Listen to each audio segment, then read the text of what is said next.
Greetings to you in the mighty name of Lord Jesus Christ.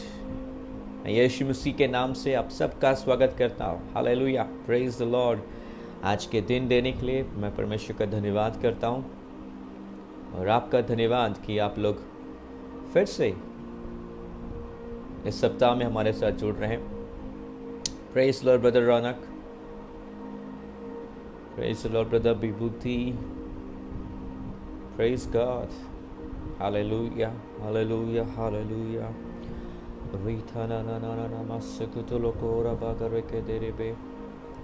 Thank you, Jesus. Praise the Lord, you reign. Good evening, Smith. Praise the Lord. How are you, Smith? Am I audible to you? मेरी आवाज़ आपको तक ठीक से पहुँच रही है? Thank you, Lord Jesus. Thank you, Lord. Hallelujah. मेरा रिक्वेस्ट है कि आप लोग इस समय इस लाइव पोस्ट को आप शेयर कर सकते हैं. Praise Lord Varsha, sister Varsha. Praise Lord. Good evening. Thank you for joining. Praise Lord sister Angel. Praise Lord sister Evangeline. Praise Lord. Hallelujah. God is good. Thank you, Jirain, for the feedback. Hallelujah, hallelujah. I worship you, Jesus. I worship you, Lord. Hallelujah. आइए हम प्रार्थना करें और हम इस Bible study को आरंभ करेंगे. आइए हम जहाँ भी बैठे हैं वहाँ पर विश्वास करें और परमेश्वर के हाथों में अपने आप को हम समर्पित करें. आइए हम प्रार्थना करें. पिता, मैं यीशु मसीह के नाम से मैं प्रार्थना करता हूँ और धन्यवाद देता हूँ इस सुंदर समय के लिए. प्रभु, धन्यवाद करते कि तूने हमें छोड़ा नहीं, हमें तूने त्यागा नहीं. तेरा वचन कहता है कि तूने हमें अनाथ नहीं छोड़ा है, वरन तूने हमें सहायक आत्मा दिया है. वो सत्य का आत्मा है जो हमें सब सत्य के मार्ग में हमारी अगुवाई करता है. धन्यवाद करते हैं कि आज तेरे वचन के द्वारा, तेरे आत्मा के द्वारा हम अगुवाईपन पा सकते हैं और जिसके द्वारा तू हमें हरी हरी चराइयों में चराता है, इसलिए हम आपका धन्यवाद करते हैं. आज के वचन को तेरे हाथ में समर्पित करते हैं. सारे लोग जो सुन रहे हैं उनको भी तेरे हाथ में समर्पित करते हैं. तू हमसे बातें कर जिसके द्वारा परमेश्वर हम अपने जीवन में जो तू चाहता है वो हम होते हुए देखने पाए. पिता, धन्यवाद उन शब्दों के लिए, उन बातों के लिए जो आज बोले जाने की आवश्यकता है. मैं अपने आप को और सब लोगों को तेरे हाथ में समर्पित कर. धन्यवाद प्रकाशन के लिए, धन्यवाद रेवलेशन के लिए, धन्यवाद एडिफिकेशन के लिए जो तेरी उपस्थिति और तेरे वचन के द्वारा आता है. मैं प्रार्थना विनती यीशु मसीह के नाम से मांगता हूँ. आमीन. प्रेज द लॉर्ड आप सबका फिर से हमारे साथ जुड़ने के लिए. और आप सबको मालूम होगा कि हम पिछले एक सप्ताह से, पिछले वीक भी और इस सप्ताह में भी अब एक उसी विषय को हम कंटिन्यू कर रहे हैं, उसी विषय को हम जारी रख रहे हैं. और उस विषय का है कि कैसे हम परमेश्वर के आत्मा के चलाए चल सकते हैं. क्योंकि हम जीवित परमेश्वर के संतान हैं, इसलिए हम परमेश्वर से अपेक्षा कर सकते हैं कि वो हमारी अगुवाई करेगा, वो हमें लीड करेगा, हमारा मार्गदर्शन करेगा. यीशु मसीह ने कहा कि जब सत्य का आत्मा आएगा तो वो तुम्हें सब सत्य के मार्ग में तुम्हारी अगुवाई करेगा. यानी कि आपके जीवन में छोटे से बड़े हर एक विषय के ऊपर परमेश्वर रुचि रखता है और परमेश्वर चाहता है कि आपके जीवन में सर्वश्रेष्ठ हो, सब बहुत ही उत्तम हो, आपके जीवन में उसकी उत्तम योजना पूरी होने पाए. वो चाहता है कि आपके जीवन में बेस्ट होने पाए. और वो तभी होगा जब हम उसकी आवाज को सुने, उसके अगुवाई के अनुसार चले, उसकी इच्छा के अनुसार चले, तब जाकर वो हमारे जीवन में वो पूरा हो सकता है. तो पिछले दिनों में हमने ये बात भी देखा कि कैसे परमेश्वर हमारी अगुवाई करता है. हमने देखा कि पवित्र आत्मा की अगुवाई करने के तरीकों में हमने नंबर 1 देखा कि वो हमें भीतरी गवाही के द्वारा हमारी अगुवाई करता है. यानी कि अंदरूनी गवाही, जिसे आप इनर विटनेस कहते हैं. ये कोई आवाज नहीं है लेकिन एक आभास है. अब जान चाहते हैं कि हमें ये करना है, वह ये नहीं करना है. और फिर दूसरा था कि हमारे अंदरूनी आवाज, जिसे हम शांत धीमी आवाज भी कहते हैं और जिसे हम कहते हैं कि हमारी आत्मा की आवाज है. और ये आवाज को हम विवेक भी कहते हैं। आपका विवेक आपकी अगुवाई कर सकता है, क्योंकि जब आपने यीशु मसीह को ग्रहण किया तो आपकी आत्मा में परमेश्वर के जैसा जीवन और परमेश्वर का स्वभाव आ गया। इस कारण आपका विवेक आपको अगुवाई कर सकता है, और आपका विवेक हमेशा आपको वही बातों को बोलेगा जो वो परमेश्वर से सुनता है, या फिर मैं ऐसे कहूं कि जो पवित्र आत्मा से वो सुनता है, वो आप तक उन बातों को पहुंचा सकता है। और कल हमने इस बात को देखा कि कैसे पवित्र आत्मा हमारी अगुवाई करता है, कि पवित्र आत्मा हमें उसके आवाज यानी कि एक आधिकारिक आवाज से हमें अगुवाई करता है। ये इतना आधिकारिक होता है, इतना ऑडिबल या सुनाई देने वाला होता है कि कई बार हमें लगता है ये परमेश्वर है, या फिर मैं ऐसा कहूंगा कि कोई हमसे सचमुच बात कर रहा हो। लेकिन ये सारी आवाजें या फिर सारे मार्गदर्शन ये सब कहां पर होती है? हमारी आत्मा के अंदर, हमारे स्पिरिट के अंदर होती है। क्योंकि वचन में लिखा है रोमियो 8:14 में कि जितने परमेश्वर की आत्मा के चलाए चलते हैं वे ही परमेश्वर के संतान हैं। और रोमियो 8:16 में हम देखते हैं कि आत्मा आप ही हमारी आत्मा में, कहां पर? हमारी आत्मा में, हमारे हार्ट में, हमारे हृदय में वो गवाही देता है कि हम परमेश्वर की संतान हैं। और नीति वचन 20:27 में हम देखते हैं कि मनुष्य की आत्मा यहोवा का दीपक है और वह हृदय की सब बातों को वो खोजता है। यानी कि हम जितना भी मार्गदर्शन हम देखेंगे वो सब कहां पर होगा? हमारी आत्मा के अंदर होगा, हमारे स्पिरिट के अंदर होगा। इसलिए हमें बाहरी रूप से मार्गदर्शन पर खोजने की कोई आवश्यकता नहीं। हम अपनी आत्मा के अंदर परमेश्वर से हम मार्गदर्शन को पा सकते हैं। कोई भी चीज क्यों ना हो, परमेश्वर आपसे बात कर सकता है, और हमें अपने आत्मिक कानों को खोलना होगा और भी ज्यादा सचेत होना होगा ताकि हम उसकी आवाज को सुनने पाए। आमीन। मैं ये फिर से उन बातों को दोहरा रहा था ताकि हम बुनियादी बातों को हम भूले ना, उन बातों को हम याद रखें। तो आज उसी कड़ी में मैं एक नए टॉपिक को लेकर आया हूं, एक नए विषय को लेकर आया हूं जो कि मसीह के देह में, बॉडी ऑफ क्राइस्ट में, चर्च में बहुत ही ज्यादा प्रचलित है और बहुत लोग उसको पालन भी करते हैं अपने जीवन में मार्गदर्शन पाने के लिए। लेकिन हम देखेंगे क्या वो तरीका क्या परमेश्वर के वचन के अनुसार है या फिर वो परमेश्वर के वचन के अनुसार नहीं है। और आज का मेरा विषय होगा यह है कि क्या मार्गदर्शन के लिए, क्या परमेश्वर से मार्गदर्शन पाने के लिए हम परमेश्वर से चिन्ह मांग सकते हैं, कोई साइन मांग सकते हैं जिसके द्वारा हम जान जाए कि परमेश्वर ही हमारी अगुवाई कर रहा हो। आइए मेरे साथ एक वचन को निकाल, यहेजकेल 36 की 26 और 27 को हम देखेंगे। यहेजकेल 36 की 26 और 27 को प्लीज। मेरा अनुरोध है आप सबसे कि आप लोग उसी दौरान आप इस लाइव पोस्ट को आप शेयर कर सकते हैं ताकि दूसरे लोग भी इस वचन के द्वारा आशीषित होने पाए। 26 और 27, मैं तुमको नया मन दूंगा और तुम्हारे भीतर नई आत्मा उत्पन्न करूंगा और तुम्हारी देह में से पत्थर का हृदय निकालकर तुमको मांस का हृदय दूंगा। मैं अपना आत्मा तुम्हारे भीतर देकर ऐसा करूंगा कि तुम मेरी विधियों पर चलोगे और मेरे नियमों को मानकर उनके अनुसार करोगे। यहां पे परमेश्वर भविष्यवाणी कर रहा था नए वाचा के विषय में, वो वाचा जो अभी कलीसिया के समय में शुरू हुई।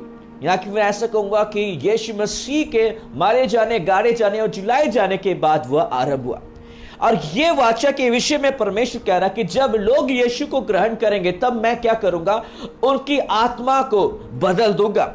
वो आत्मा जिसमें पाप का स्वभाव था, जो परमेश्वर के विरोध था, जो परमेश्वर का शत्रु था, उसे हटाकर मैं एक नया आत्मा दूंगा। और ये आत्मा जो होगा, ये जो हृदय होगा, वो पत्थर का ना होगा, वह इनसेंसिटिव नहीं होगा परमेश्वर के प्रति, परंतु वो मांस का होगा। यानी कि वो परमेश्वर के प्रति ज्यादा संवेदनशील होगा, वो परमेश्वर को प्रसन्न करने की खोज में रहेगा। ये आत्मा दूंगा।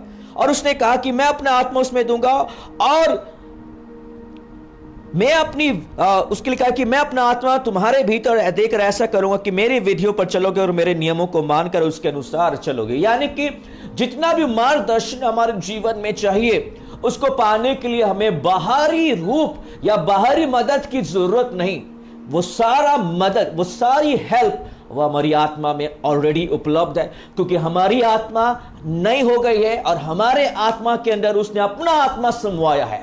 इसलिए हमें बाहर मदद ढूंढने की आवश्यकता नहीं है। बाहर मतलब हम सेंस realm में, फिजिकल realm में, यानी कि स्वाभाविक क्षेत्र, हम परमेश्वर से मार्गदर्शन को पाने की अपेक्षा नहीं कर सकते। जब भी मैं बाइबल में पढ़ता था तब मैं देखता था कि किस प्रकार परमेश्वर इस्राएलियों की अगुवाई कर रहा है, कि वो दिन में वो बादल का खंबा बनकर उनकी अगुवाई करता था और रात में वह आग का खंबा बनकर उनकी अगुवाई करता था। और जहां पर वो खंबा रुक जाता था वे लोग वहीं तंबू गाड़ कर रहते थे, चाहे एक दिन के लिए रहे, 2 दिन के लिए, महीनों के लिए, साल भर के लिए। जब तक वो तंबू खड़ा रहेगा तब तक वे भी खड़े रहते थे, और जब तक वो तंबू हिलता था या मूव करता था तो वे भी मूव करते थे या फिर चलन में आते थे। तो कई बार मैं भी अपेक्षा करता था, कभी मैं भी सोचता था कि परमेश्वर भी मेरे सामने इस प्रकार खड़े होकर मेरी अगुवाई करे तो कितना अद्भुत होता, कितना निराला होता, कितना आसान होता। क्योंकि हम लोग इतने आदी हो गए हैं शारीरिक रूप से कि हम जो देखते हैं, जो हम महसूस करते हैं, जो हम सुनते हैं, उसके अनुसार चले। लेकिन मैं आपको बता दूं कि आत्मिक जगत या आत्मिक क्षेत्र अदृश्य जरूर है, लेकिन स्वाभाविक क्षेत्र से वो ज्यादा वास्तविक, मैं बोलूंगा ज्यादा रियल है। आमीन, हालेलुया। लेकिन कई बार क्योंकि हम अपने आप को, अपने मन को नया नहीं करते, अपने आप को परमेश्वर की उपस्थिति में परिपक्व नहीं करते, इसलिए हम ज्यादातर शारीरिक हो जाते हैं। हमें शारीरिक नहीं होना, हमें आत्मिक होना, यानी कि आत्मा के, परमेश्वर के बातों के प्रति ज्यादा सजग रहना है। हालेलुया। तो कई बार मैं एक चीज आपको बताना चाहता हूं कि जब भी हमें परमेश्वर से मार्गदर्शन पाना होता है तो हमें उसके लिए परमेश्वर को खोजना होता है, परमेश्वर की बाट जोड़नी होती है। We have to wait upon God, we have to seek God. और परमेश्वर की बाट हम कैसे जोते हैं? उसके लिए प्रार्थना करना पड़ता है, कई बार एकांत होना पड़ता है, अकेले आना पड़ता है, एकांत में प्रार्थना करना होता है, और कई बार बहुत लंबा समय वेट करना पड़ता होगा, और उसके साथ साथ कई बार उपवास भी करना होता है परमेश्वर की बातों को सुनने के लिए, परमेश्वर की बातों को ग्रहण करने के लिए। लेकिन हम कई बार इन बातों से बचने के लिए, अपने आप को इतनी तकलीफ देने के लिए, इतना समय निकालने के लिए हम क्या करते हैं? हम परमेश्वर से हम चिन्ह मांगते हैं कि परमेश्वर यदि तू ऐसा चाहता है तो मैं ये चिन्ह रखता हूं, मैं ऐसा चिन्ह मांग रहा हूं, ऐसा साइन मांग रहा हूं, यदि तेरी इच्छा है तो ऐसा करना, तब जाके मैं समझूंगा कि तू चाहता है इस प्रकार का। क्या परमेश्वर से चिन्ह मांगना वचन के अनुसार है? क्या हम ऐसा कर सकते हैं? क्यों हम इस प्रकार, हम परमेश्वर की बाट नहीं जोड़ना चाहते? हम परमेश्वर को क्यों खोजना नहीं चाहते हैं? क्योंकि हम एक माइक्रोवेव जनरेशन बन गए हैं, यानी कि हमें हर चीज 2 मिनट में चाहिए। हम वेट नहीं करना चाहते, हम इंतजार नहीं करना चाहते, यहां तक कि हम परमेश्वर को भी की बाट जोड़ना नहीं चाहते। मैं आपको बताना चाहता हूं कि अगर आपको परमेश्वर से कुछ प्राप्त करना है तो आपको परमेश्वर के रीति से या परमेश्वर के तरीके से ही आना पड़ेगा, नहीं तो कोई और उपाय नहीं है।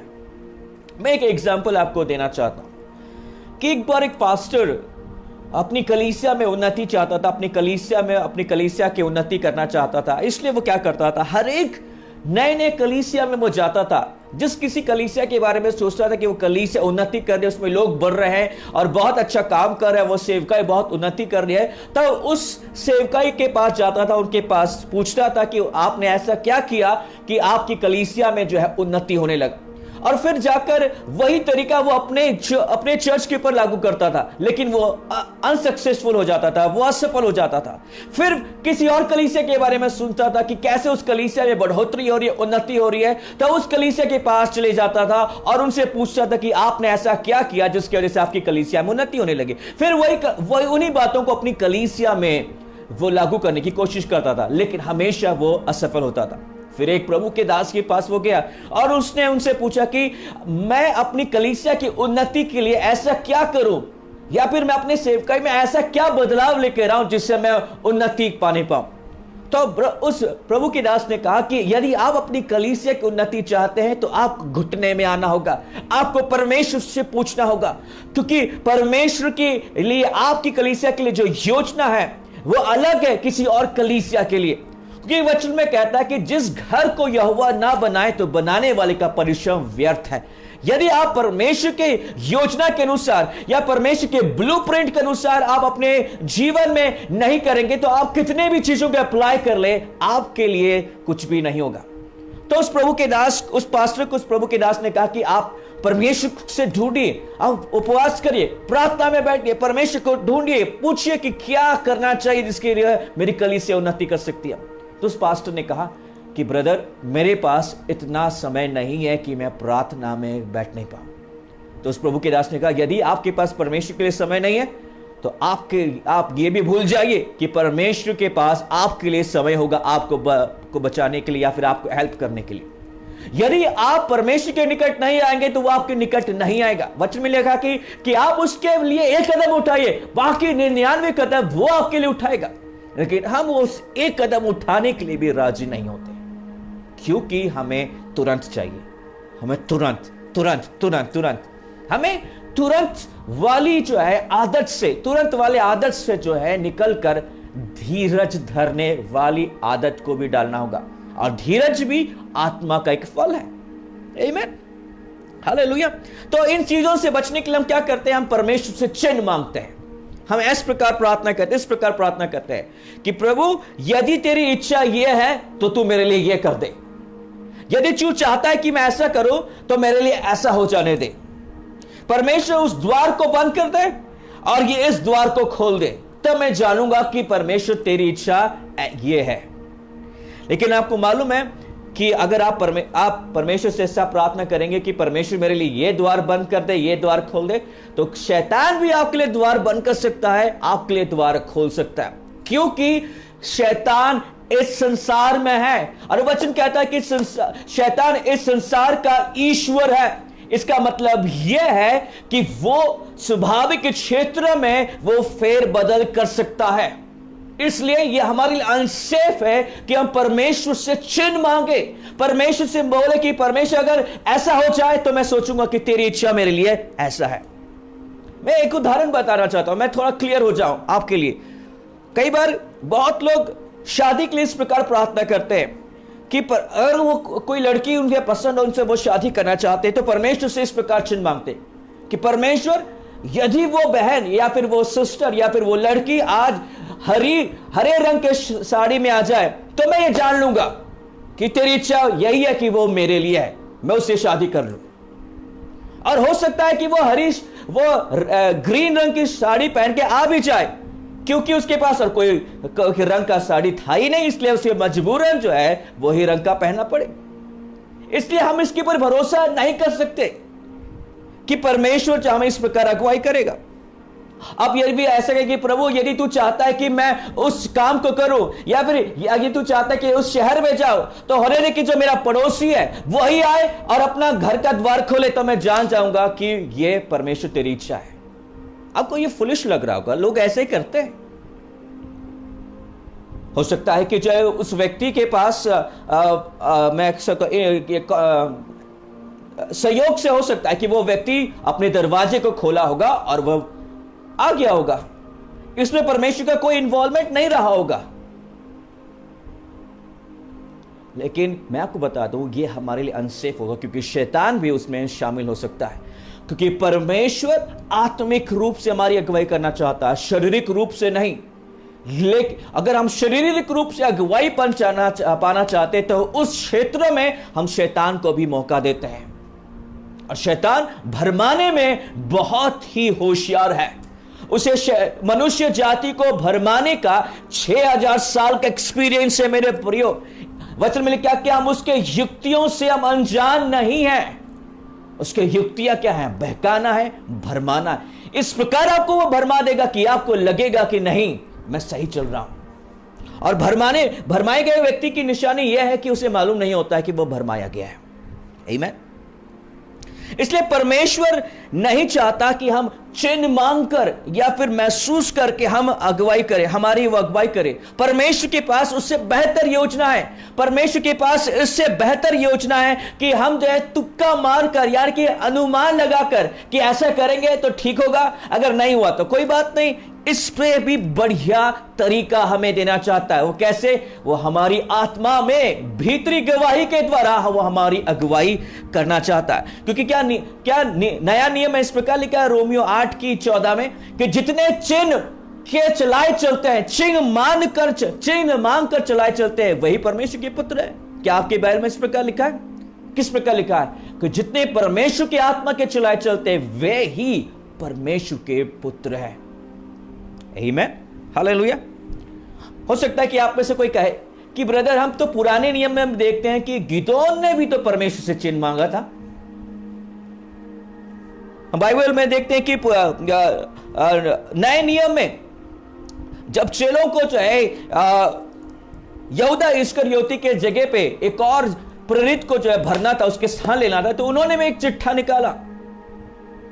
तो मैं आपको बताना चाहता हूं क्यों परमेश्वर ने उन्हें अनुमति दिया करने के लिए। सबसे पहली बात, गिदोन के समय में, उस समय वे आत्मिक रूप से मरे हुए लोग थे। या कहने का अर्थ यह है कि वे लोग नया जन्म नहीं पाए हुए थे। पुराने नियम के लोगों के लिए परमेश्वर ने यह प्रतिज्ञा नहीं दी थी कि मैं तुम्हारे हृदय को नया करूंगा और अपना आत्मा तुम्हें समाऊंगा और पत्थर का हृदय निकाल कर मांस का हृदय दूंगा। परमेश्वर ने पुराने नियम के लोगों को नहीं कहा था। और पुराने नियम में पवित्र आत्मा कुछ ही लोगों के ऊपर उतरता था, विशेष करके याजक के ऊपर। उसके बाद हम देखते हैं कि उस राजा के ऊपर या भविष्यवक्ता के ऊपर। उसके बाद और किसी के ऊपर परमेश्वर का आत्मा उतरता नहीं था। आम विश्वासी के ऊपर परमेश्वर की आत्मा नहीं उतरती थी। इसलिए पुराने नियम के लोगों के लिए परमेश्वर ने अनुमति दिया कि वो चिन्ह मांग कर वो अगुवाई कर सकते थे। गिदोन ने क्या चिन्ह मांगा था? परमेश्वर ने गिदोन को कहा कि गिदोन, मैं चाहता हूं कि तू इस्राएलियों का जो है उद्धार करता बन, तो उनको छुड़ाने के लिए तू कार्य कर। और गिदोन ने क्या चिन्ह मांगा? और गिदोन जो था वो बहुत ही डरपोक व्यक्ति था। उसको यकीन नहीं हो पा रहा था कि परमेश्वर मेरी अगुवाई कर रहा है कि छुड़ौती करने के लिए, छुड़ाने के लिए परमेश्वर मुझे इस्तेमाल करेगा। इसलिए उसने एक चिन्ह मांगा परमेश्वर से। उसने कहा कि परमेश्वर, मैं ऊन को बाहर रख रहा हूं और मैं तुझसे चिन्ह मांगता हूं कि रात भर ओस पड़े और सारी भूमि है जब वो गीली हो जाए, लेकिन वह ऊन गीली ना हो। और जब अगली सुबह को उसने देखा, वैसा ही हुआ कि पूरे सारे जमीन के ऊपर ओस गिरी हुई थी, लेकिन ऊन बिल्कुल सूखा था। ये एक चिन्ह था। उसके बाद फिर भी वो परमेश्वर से चिन्ह मांगता है कि अब की बार फिर से तू ओस गिरा, लेकिन ऊन गीला हो जाए, लेकिन आसपास के जो जितनी भूमि है वो सूखी रहे। और अगले दिन भी ऐसा ही हुआ और परमेश्वर ने उसे अनुमति दी, क्योंकि वो पुराने नियम का व्यक्ति था, नया नियम का व्यक्ति नहीं था। वो आत्मा से भरा हुआ व्यक्ति नहीं था। और जब चेलों ने भी मत्थियास को चुना यहूदा इस्करियोती के लिए, उस समय भी हम देखते कि वे लोग पवित्र आत्मा नहीं पाए हुए थे। वे लोग परमेश्वर की आत्मा के चलाए चलना नहीं सीखे थे, इसलिए उन्होंने चिट्ठा मांगा था। लेकिन नया नियम में जब हमने पवित्र आत्मा पा लिया है, जब परमेश्वर का आत्मा हमारे अंदर है, वचन में लिखा है कि तुम उस पवित्र जन के द्वारा अभिषिक्त किए गए हो, इससे तुम्हारे लिए कोई आवश्यकता नहीं कि कोई तुम्हें सिखाए या शिक्षा दे, यानी कि कोई तुम्हें बताए कि क्या सही है क्या गलत है, क्योंकि तुम भीतर ही जान जाओगे। परमेश्वर का आत्मा तुम्हें आगाह कर देगा, तुम्हें बता देगा कि यह करना चाहिए या नहीं करना चाहिए। इसके लिए आपको चिन्ह मांगने की जरूरत नहीं। यह हमारे लिए बहुत ही खतरनाक हो सकता है, क्योंकि हम जब चिन्ह मांगते हैं तो हम शैतान को भी मौका दे सकते हैं। आप बोलेंगे कि ब्रदर, हमारे लिए इतनी सख्ती क्यों? पुराने नियम के लिए नहीं था, हमारे लिए क्यों? क्योंकि हम बेहतर जानते हैं, क्योंकि हमारे पास बेहतर उपाय दिए गए, क्योंकि हम उत्तम वाचा में हैं, जो कि उत्तम प्रतिज्ञाओं के ऊपर स्थापित की गई है। इसलिए हमसे ज्यादा डिमांड की जाती है, ज्यादा मांग की जाती है। पुराने नियम में व्यवस्था यह कहती थी कि तू व्यभिचार ना करना, लेकिन नए नियम के व्यवस्था के अनुसार तो स्त्री को बुरी नजर से भी ना देखना। आप स्टैंडर्ड देख रहे हैं, डिमांड देख रहे हैं नए नियम में। उसी प्रकार परमेश्वर भी, यीशु मसीह भी हमसे अपेक्षा करता है कि जब हम उसके आत्मा के चलाए चलें तो परमेश्वर हमसे चाहता है कि हम बेहतर करें, हम अपने लेवल को ऊंचा लेकर आए। हालेलुया। और चिन्ह मान कर चलना वो बेबी क्रिश्चियन, मैं ऐसा कहूंगा, शारीरिक मसीहों की जो है निशानी है, आत्मिक नहीं। क्योंकि शरीर की बातों पर मन लगाता है और आत्मिक बातों के ऊपर मन लगाता है। हालेलुया। और यदि हम आत्मिक होंगे तभी हम परमेश्वर को प्रसन्न कर सकते हैं, क्योंकि जो शरीर के अनुसार चलता है वो कभी भी परमेश्वर को प्रसन्न नहीं कर सकता, वो परमेश्वर से कभी भी कुछ भी प्राप्त नहीं कर सकता, क्योंकि वो हमेशा दुचित्ता होगा। जैसे मैंने बताया कि कई बार किसी व्यक्ति को किसी शादी करनी होती, उसे पसंद आ चुका है, लेकिन फिर भी वो क्या कहता है कि परमेश्वर रेड साड़ी में आ जाए। जब वो लाल साड़ी पहन के ना आए, फिर से वो बोलते हैं कि परमेश्वर इस बार जो हरी साड़ी पहन के जाए। हम क्या करते हैं? अपने आप को बहकाने की कोशिश कर रहे हैं, इस प्रकार चिन्ह मांग कर। हमें इस प्रकार परमेश्वर अगुवाई करना नहीं चाहता। मैं एक टेस्टिमनी बताना चाहता हूं ब्रदर हैगिन के विषय में। जैसा मैंने आपको कल भी बताया था कि ब्रदर हैगिन ऐसा कहूंगा कि भविष्यवक्ता की सेवकाई या फिर एक शिक्षक की सेवकाई में उतरने से पहले, मैं ऐसा कहूंगा कि यात्रा करने की सेवकाई में आने से पहले वो एक पासवान थे। और यात्रा करने की सेवकाई में आने से पहले उन्होंने बहुत सारे कलीसियों की पासवानी की। उन दिनों में ऐसा होता था कि हर एक चर्च पास्टरशिप्स के लिए जो है वो वैकेंसी देते थे, और हर एक कोई जो रुचि रखता था कि पासवान होने के लिए, तो उन्हें एक प्रचार करना पड़ता था, और उस प्रचार को सुनने के बाद वो इलेक्शन करते थे, वोट करते थे कि इस व्यक्ति को चुना जाए या ना चुना जाए। तो ब्रदर हैगिन अपनी गवाही के अपने जीवन के विषय में बता रहे 1941 के विषय में कि उन्हें एक ऑफर आया कलीसिया के विषय में। तो उन्होंने इस प्रकार प्रार्थना किया कि और वो कह रहे हैं कि उस समय वो उतना बेहतर नहीं जानते थे परमेश्वर की अगुवाई के विषय में।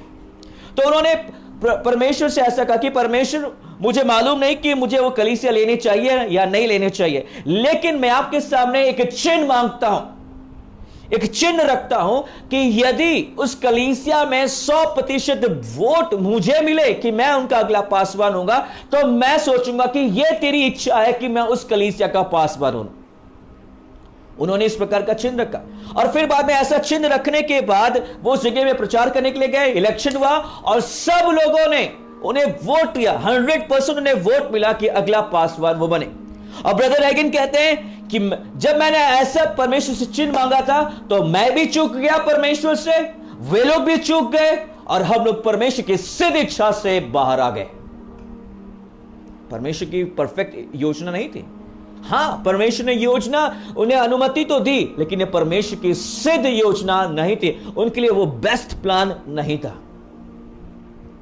और फिर बाद में वो कहते हैं कि जब मैं उस कलीसिया के जब पासवान बना, तो वो कहते थे कि मैं हमेशा जो है जब भी प्रचार करने के लिए तैयारी करता था, पर मुझे प्रकाशन मिलते थे, और जब मैं तैयारी करता था मैं आग से, पवित्र आत्मा से भर जाता था। लेकिन जैसे ही मैं प्रचार करने के लिए कलीसिया में एंटर करता था, तो मुझे ऐसा लगता था कि किसी ने ठंडे पानी जो है मेरे ऊपर डाल दिया। यानी कि कहने का अर्थ है कि सारा अभिषेक चला जाता था, कोई भी इंस्पिरेशन नहीं था, कोई भी अभिषेक में महसूस नहीं करता था, कोई भी जो सामर्थ महसूस नहीं करता था। वो कहते थे कि मुझे ऐसा लगता था कि मैंने कुछ चीजों को लिख कर आया हूं, बस मैं उसे बोल रहा। There is no anointing to teach और प्रीच। उसमें किसी की जो एडिफाई नहीं हो पाया। लेकिन उन्होंने कहा कि जब मैं उस कलीसिया का पासवान था, तो मुझे उस कलीसिया में किसी भी भली वस्तु की घटी नहीं हुई। हम अच्छे कार चला रहे थे, हमारे पास अच्छे घर थे, हमारे पास अच्छे कपड़े थे, लेकिन अंदर शांति नहीं थी। तभी आपको पता चल सकता है कि तभी आप जान सकते हैं कि आपके अंदर आप परमेश्वर की इच्छा में चल रहे हैं कि नहीं चल रहे हैं। यदि आपको बाहरी रूप से अच्छा तो लगे, लेकिन अंदर में शांति ना लगे, जिसका मतलब जान लीजिए कि आप परमेश्वर से चूक गए। और ब्रदर हैगिन ने भी कहा कि मैं भी चूक गया और वे भी चूक गए। और वहां पर वे सिर्फ केवल 1 साल की पास्टर बनने की जो है के लिए आए थे। और जैसा वो 1 साल का समय समाप्त हो, उन्होंने तुरंत जो है ये नहीं कहा कि मैं थोड़ा देर और रुकना चाहूंगा, उन्होंने कहा कि मैं जाना चाहता हूं। तुरंत जो है वो चले गए, और फिर बाद में सामान पैक किया और कोई और सेवकाई के लिए निकल गए। और फिर बाद में उन्होंने प्रार्थना किया कि परमेश्वर मुझे उस कलीसिया में एक और बार प्रचार करने का मौका दे, ताकि मैं उनको बताने पाऊं कि मैं प्रचार कर सकता था। और फिर उन्हें मौका मिला, और फिर बाद में उस कलीसिया में प्रचार करने के लिए गए तो उनके अभिषेक को, उनके सामर्थ को देखकर, चमत्कारों को देखकर वे हैरान हो गए और कहे कि हमने आपको कभी भी इस प्रकार सामर्थ के साथ प्रचार करते हुए नहीं सुना, ना देखा। उन्होंने कहा, ब्रदर हैगी ने कहा कि मैं यहां पर आने से पहले भी इसी रीति से प्रचार करता था, इसी रीति से सिखाता था, इसी रीति से अभिषेक में चलन करता था, लेकिन क्योंकि मैं परमेश्वर की इच्छा से भटक गया था, तुम भी परमेश्वर की इच्छा से भटक गए थे, क्योंकि हमने एक चिन्ह मांगा था और इसलिए हम परमेश्वर की इच्छा से भाग गए, बाहर आ गए, इसलिए हम परमेश्वर से चूक गए। ठीक है, यदि आप चाहते हैं कि आपके जीवन में परमेश्वर की योजना के फुल मैनिफेस्टेशन ऑफ ब्लेसिंग्स हो, फुल मैनिफेस्टेशन ऑफ अनॉइंटिंग हो, यानी कि अभिषेक का पूरा प्रकटीकरण होने पर आपके जीवन में सारी आशीषों का अभिषेक, सारी आशीषों का प्रकटीकरण पूरी रीति से होने पाए, तो आपके लिए बेहद जरूरी है कि आप परमेश्वर की सिद्ध इच्छा में चले, सेकंड बेस्ट में ना आ जाए, क्योंकि हम हिट ट्रायल से चलने के लिए नहीं बनाए गए। यानी कि कुछ करें और ठीक हुआ तो ठीक है, नहीं हुआ तो क्या हो सकता है, अगली बार हम देखते हैं। परमेश्वर इस प्रकार तुक्का मारकर हमारी अगुवाई नहीं करना चाहता है। वो हमारी अगुवाई कैसे करना चाहता है? हमारी आत्मा के द्वारा, भीतरी गवाही के द्वारा, अंदरूनी आवाज के द्वारा, या फिर मैं कहूँगा पवित्र आत्मा के उस आधिकारिक आवाज के द्वारा हमारी अगुवाई करता है। और जब वो हमारी अगुवाई करेगा, वो परमेश्वर के सिद्ध इच्छा में हमारी अगुवाई करेगा। हालेलुया। हम बाइबल में देखते, मेरे साथ एक वचन को निकाल लीजिए, ये लास्ट वचन होगा, उसके बाद हम अंत करेंगे। रोमियो 12 अध्याय उसकी 2, रोमियो 12 की 2, इसमें लिखा कि संसार के सदृश ना बनो, परंतु तुम्हारे मन के नए हो जाने से, तुम्हारा चाल चलन भी बदलता जाए और तुम परमेश्वर की भली, भावती और सिद्ध इच्छा को अनुभव से मालूम करते जाओ। देखिए, 3 प्रकार की योजना, एक भली है, भावती है और सिद्ध है। और भली का मतलब एवरेज है, और भावती का मतलब यह कि परमेश्वर मना नहीं कर रहा है लेकिन आपको अनुमति दे रहा है, लेकिन वो परमेश्वर की इच्छा नहीं है, फर्स्ट चॉइस नहीं है। लेकिन जो सिद्ध इच्छा है वो परमेश्वर की जो है वो बेस्ट योजना है। हालेलुया। और आप कभी भी भावती इच्छा या परमिसिबल योजना में आकर आप कभी भी परमेश्वर की फुल ब्लेसिंग्स को पा नहीं सकते। आपको मालूम है, कई बार हम यह सोचते हैं कि यदि हमने कुछ भी परमेश्वर से प्रार्थना करके मांगा है और वो हमें मिल जाता है तो हम सोचते हैं कि यह परमेश्वर की इच्छा रही होगी। बिल्कुल गलत है, क्योंकि परमेश्वर आपको जब उसको मांगते रहेंगे, उसके ऊपर आप जोर देते रहेंगे, बार बार उसी चीज को मांगते रहेंगे, परमेश्वर आपको कहेगा ठीक है, यदि तेरी इच्छा यह है तो मैं तुम्हारे लिए यह करने के लिए दे दूंगा। उसके एग्जाम्पल को हम देखते हैं बाइबल में कि जब इस्राएलियों ने आसपास के राज्यों को देखा कि उनके जो राजा हैं, आसपास के देशों को, राष्ट्र को देखा कि उनके राजा उनका अगुवाई करते हैं, तो इस्राएलियों ने भी उनसे मांग की कि हमें भी राजा दिया जाए। उन्होंने विनती की, पर उन्होंने जो है गिड़गिड़ाया, पुकारा कि हमें भी राजा दिया जाए। लेकिन परमेश्वर की योजना यह नहीं थी कि उनके लिए कि उन्हें राजा दिया जाए। वह राजा के चले परमेश्वर का राजा बनना चाहता था, परमेश्वर की अगुवाई करना चाहता था, लेकिन उन्होंने जिद किया। उन्होंने आस पड़ोस के लोगों को देखा। कई बार भी हम भी लोगों के देखा देखी, यानी कि दूसरों के जीवन में क्या हो रहा है उसको देखकर हम कॉपी करना चाहते हैं कि परमेश्वर हमारे जीवन में भी ऐसा होना चाहिए। अगर वो सेवक ऐसा कर रहा है तो हम परमेश्वर मुझे भी ऐसा चाहिए। यदि मेरे पड़ोसी के पास एक नया घर आ गया है तो परमेश्वर मुझे भी नया घर चाहिए। मेरे पड़ोसी के पास नया कार आ गया है तो परमेश्वर मुझे भी नया कार चाहिए। परमेश्वर यदि मेरे पड़ोसी के पास नया सोने का हार आ गया तो मुझे भी सोने का हार चाहिए। क्यों आप मांग रहे हैं? आपका ये उद्देश्य क्या है? अरे आपको मालूम है, परमेश्वर आपको फोटोकॉपी वाली, सेकेंड हैंड वाली योजना नहीं देना चाहता है। वो आपको फ्रेश फर्स्ट हैंड योजना देना चाहता है, और वो योजना किसी के पास नहीं, किसी और के पास नहीं, केवल परमेश्वर के पास है। और उन इस्राएलियों ने परमेश्वर से मांगा, राजा मांगा, और परमेश्वर ने उन्हें दिया, साउल राजा दिया। और साउल राजा कभी भी परमेश्वर की इच्छा में नहीं था। और आपको मालूम है, जब उन्होंने परमेश्वर से राजा मांगा, उसके बाद इस्राएल कभी भी परमेश्वर की सिद्ध इच्छा में प्रवेश नहीं करने पाया। जरा सोचिए, एक गलत डिमांड ने उन्हें परमेश्वर की सिद्ध इच्छा से दूर कर दिया। दाऊद राजा निकला, दाऊद राजा आया, उसके बाद सुलेमान भी आया, लेकिन सुलेमान के द्वारा परमेश्वर ने कितने अद्भुत रीति से उस देश को संपन्न किया,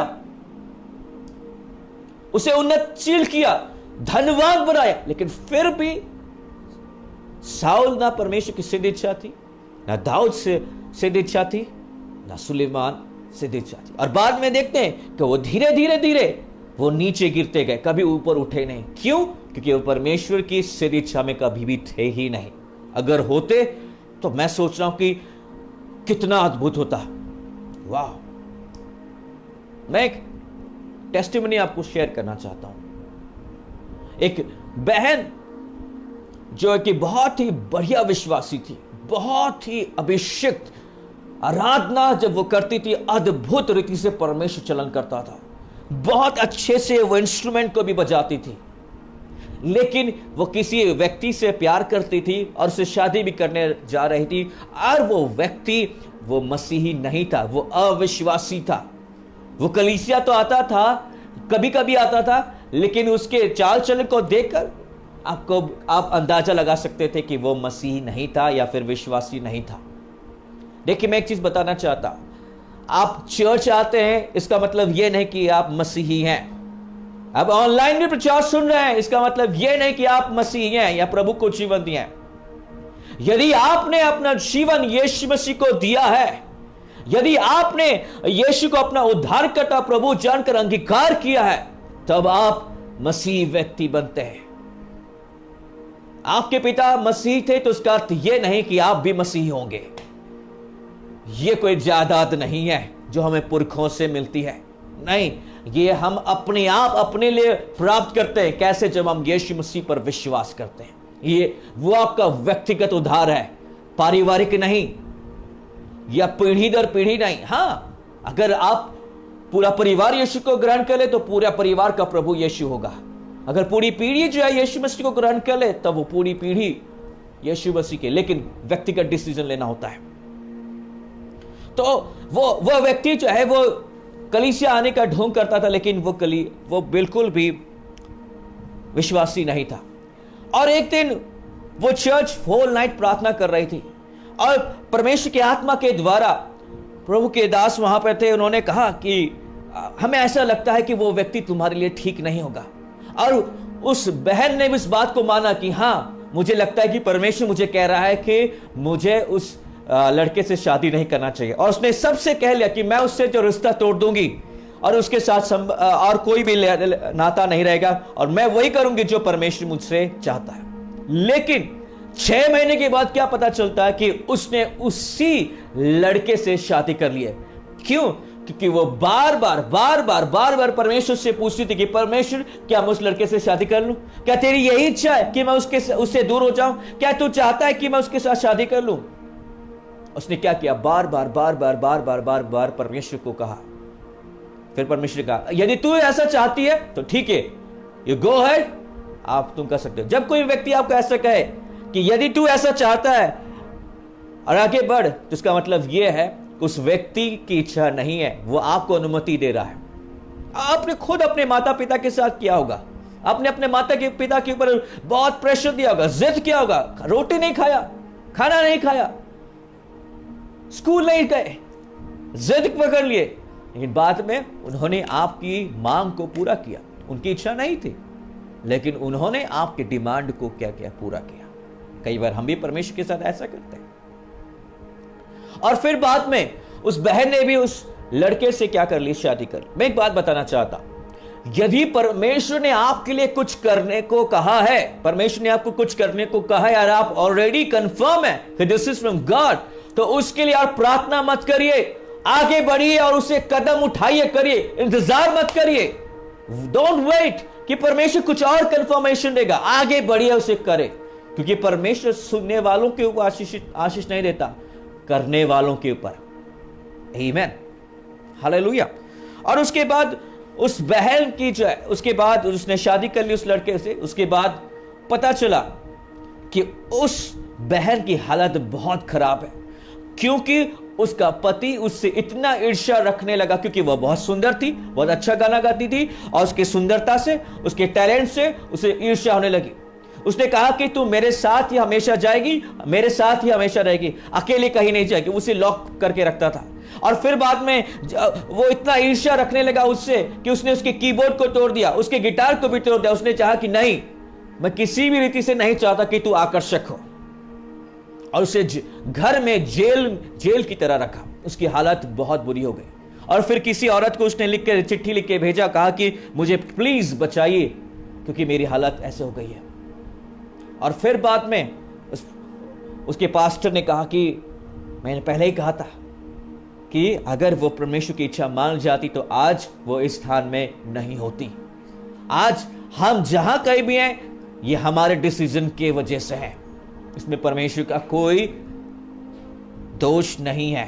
परमेश्वर ने नहीं किया, हमने मौका दिया और वो हमारे लिए हो गया। अगर वो बहन पहले ही आज्ञा मान जाती तो उसकी हालत ऐसे नहीं होती। वो प्रभु से भी दूर हो गई, बैकस्लाइड हो गई, संगति से भी दूर हो गई, और उसका जीवन बदतर हो गया। इसलिए परमेश्वर की अगुवाई जब वो करता है तो आप चिन्ह मांग कर ना करें। हो सकता है कि आप परमेश्वर के बेस्ट योजना से, सिद्ध योजना से आप चूक जाए। परमेश्वर हमेशा आपको सर्वोत्तम देना चाहता है। इसलिए लिखा है कि यदि तुम, यशाया 1:19 में लिखा है कि यदि तू आज्ञाकारी और इच्छुक हो तो तू इस देश के उत्तम पदार्थ को खाएगा। यानी कि जब परमेश्वर की सिद्ध इच्छा को कहते हैं कि प्रभु मेरी इच्छा नहीं पर तेरी इच्छा पूरी हो, तो मैं आपको गारंटी देता हूं कि आप अपने जीवन में परमेश्वर के उत्तम पदार्थ को खाओगे।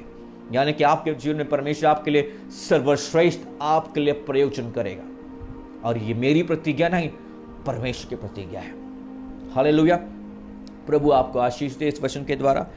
आइए हम प्रार्थना करें। पिता, हम आपका धन्यवाद करते हैं। सबसे पहले हम आपसे क्षमा मांगते हैं कि कई बार हमने आपके आत्मा की आवाज को ना सुनकर आपके उस लीडिंग को नजरअंदाज किया, और हमने चिन्ह मांगकर एक इजी वे आउट निकालने की कोशिश की। हम तेरे साथ समय नहीं बिताना चाहते थे, हमें तुरंत चाहिए होता था, और हमने कई बार चूका।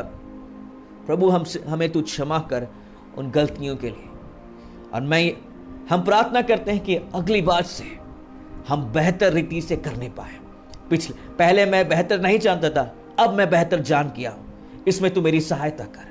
चाहे कुछ भी क्यों ना हो जाए, चाहे कितने भी मुश्किलों का सामना करना पड़े, कितने भी विरोध का सामना क्यों ना करना पड़े, मैं वही करूंगा जो तू कहता है, ताकि मैं तेरी सिद्ध योजना में चलते हुए तेरे उत्तम आशीषों को अपने जीवन में देख नहीं पाऊं। पिता, मैं आपका धन्यवाद करता। हालेलुया। ओ रबा का सकतल को रबा रे दाना ना ना दला बारे के दिल पे रे दिल रे तो ना मासा कतल को रबा। आप में से कुछ लोगों को कह रहा है परमेश्वर, टर्न बैक, जो आप कर रहे हैं उससे मुड़ जाइए। आपको भी मालूम है कि वो गलत है, वो सही नहीं है। हो सकता है कि वो उतना ज्यादा गलत भी नहीं दिखाई दे रहा होगा, लेकिन आपको मालूम है कि ये परमेश्वर की इच्छा नहीं है। वहां से मुड़ जाइए, पीछे आ जाइए। परमेश्वर अभी भी चीजों को कंट्रोल कर सकता है, क्योंकि उसमें लिखा है कि जो उससे प्रेम करते हैं और उसकी योजना के अनुसार, उसकी इच्छा के अनुसार चलते हैं, उसके लिए सब बातें भलाई को उत्पन्न करती है। आप परमेश्वर को मौका दें और आपके जीवन को पूरी रीति से संवार देगा। हालेलुया। दाना ना मासको तोलो को रबागा से खताला को रबो हो रबाहा ले रमांदला रे को रबोगो से को तोलो को रबागा ले खेरे दे बे देरिया दाना नमा। उस शांति का पीछा करें जो परमेश्वर ने आपके अंदर रखा है। उस पीस को फॉलो करें जो आपके अंदर रखा है। अगर आपको पीस महसूस ना हो, उस स्थान के लिए, उस चीज के लिए आगे ना बढ़े, पीछे आ जाए। लेकिन किसी चीज के लिए आपको अंदर में शांति लगे, आगे बढ़े, क्योंकि ये परमेश्वर का आत्मा है जो आपको अगुवाई कर रहा है। ओ बोरबो रबादल रहे तनमा रे दोनो बोगो सकतला कोरबो कोरबहा ले रहा दे नहा दे बे रो कोरबहा यस, हो सकता है कि आपने गलतियां की और आप सोच रहे होंगे कि ओ प्रभु, मुझसे बहुत गलती हुई, मैं तो गलती करता हूं, मैं तो गलतियां करने के लिए बना हूं, कुछ भी अच्छी चीज मुझ में नहीं है। परमेश्वर कह रहा है कि आप अपने ऊपर दोष ना लगाएं, कि वचन कहता है कि जो मसीह यीशु में है उन पर कोई भी दंड की आज्ञा नहीं है। There is no more condemnation charges, कोई भी दोष की आज्ञा नहीं दी गई है। परमेश्वर कह रहा है कि वो अब से अभी भी वो प्रेम करता है, वो उड़ाव पुत्र के समान आपको वो प्रेम करता है। जब उड़ाव पुत्र मन फिराया, उसके पास आया, तो उसके पिता ने उसे बहुत प्रेम किया और उसे फिर से पुनर्स्थापित किया। God is a god of restoration. परमेश्वर पुनर्बहाल करने वाला, बहाल करने वाला, पुनर्स्थापना करने वाला परमेश्वर है। वो रिस्टोर करना जानता है, वो राख से सुंदरता को पैदा करना जानता है। वो मरे हुए लाजर से, जिससे बदबू आ रही थी, उससे वो जीवन पैदा करना जानता है। You have to surrender, just आपको केवल समर्पित करना है। Yes, in the name of Jesus, in the name of Jesus. Just lift up your hand. जहां भी आप बैठे हैं उस जगह पे अपने हाथों को उठा ले। There is anointing of God coming upon you right now. हो सकता है कि आप कह रहे कि ब्रदर, मैं उस चीज से मुड़ नहीं पा रहा हूं, but the anointing of God is coming upon you. परमेश्वर का अभिषेक आपके ऊपर उतर रहा है, and he is breaking all the chains, उन सारे बंधनों को वो तोड़ रहा है, and he is giving a new power. आपको वो नया बल दे रहा है, और उकाब के समान आप उस हार के स्थान से विजय के स्थान में आ रहे हैं। बुरो का से ला ला ला बहा ले रे को रमांगा सको तो लो को रबा खे को दा ला बा रे रे को रबा हा रे खे दे बही दाना ना ना मा सको तो लो को रबा। डोंट से, आप ये ना कहें कि आपके द्वारा नहीं होगा। आप कहे कि जो मेरे अंदर है, जो इस संसार में, उसे वो बहुत बड़ा है, और मैं मसीह के द्वारा जो मुझे सामर्थ देता है, उससे मैं सब कुछ कर सकता। Thank you Lord, thank you Lord, thank you Lord. आहा रेखो दोलोबो सब बदला। somebody is getting healed right now। अभी कोई इस समय जो हमें देख रहा है, आप हमें देख रहे हैं, इस समय आप चंगे हो रहे हैं। आपके किसी भी भाग में, जिस किसी भी भाग में आपको परेशानी थी, तकलीफ थी, प्रभु आपको चंगा कर रहा है। परमेश्वर का अभिषेक आपको चंगा कर रहा है अभी इसी समय। Amen. I am believing for miracle, I am believing for miracle. Number रोको रमांगा सेको तो लोको रबा खसा तलेबे। आहा, किसी के दाहिने कान में तकलीफ है सुनने की, वो कान खुल गए हैं यीशु के नाम में अभी इसी समय। आमेन। Broko rabaka sekatelebe. Right now, in the name of Jesus. Thank you, Lord. Thank you, Lord. प्रभु आपका धन्यवाद, प्रभु आपका धन्यवाद। हमसे तू बातें करता है, तू मरा नहीं, तू आज भी जीवित है। ओ रबो का सकेतेलेबे। Thank you Lord, thank you Lord. परमेश्वर आपका धन्यवाद करते हैं इन सारे बातों के लिए जो तूने हमारे लिए किया। अब प्रार्थना विनती मैं यीशु के नाम में मांगता हूं, आमीन। मैं आपको एक बात बताना चाहता हूं कि आप इन दिनों में परमेश्वर के सुरक्षा को और परमेश्वर के प्रयोजन को अपने ऊपर बोले। भजन संहिता 91 और भजन संहिता 23 को अपने ऊपर बोले। हो सकता है कि सिचुएशन आने वाले दिनों में चेंज हो सकते हैं, बट क्योंकि हमारी वाचा परमेश्वर के साथ है, हम उसके वाचा के प्रतिज्ञाओं को अपने ऊपर घोषणा कर सकते हैं, and we can have supernatural protection. जिस प्रकार परमेश्वर ने इस्राएलियों की सुरक्षा की उस महामारी से, उस मरी से जब लहू लगाया गया, तो उस महामारी ने उस स्थान को लाग करके चला गया। यीशु का लहू आपको बचाता है। आमीन। मैं एक चीज आपको बोलना चाहता हूं कि यदि आप परमेश्वर पर विश्वास करेंगे तो आपको किसी भी भली वस्तु की घटी नहीं होने देगा। वो अपनी महिमा में धन के अनुसार जो मसीह यीशु में है, आपकी हर एक जरूरत को पूरा करेगा। आमीन। परमेश्वर आपको आशीष दे। कल हम शाम को 6:30 बजे इसी समय मिलेंगे, और आप दूसरों को भी बोल सकते हैं, दूसरों के साथ शेयर कर सकते हैं। प्रभु आपको आशीष करे। आमीन। Thank you.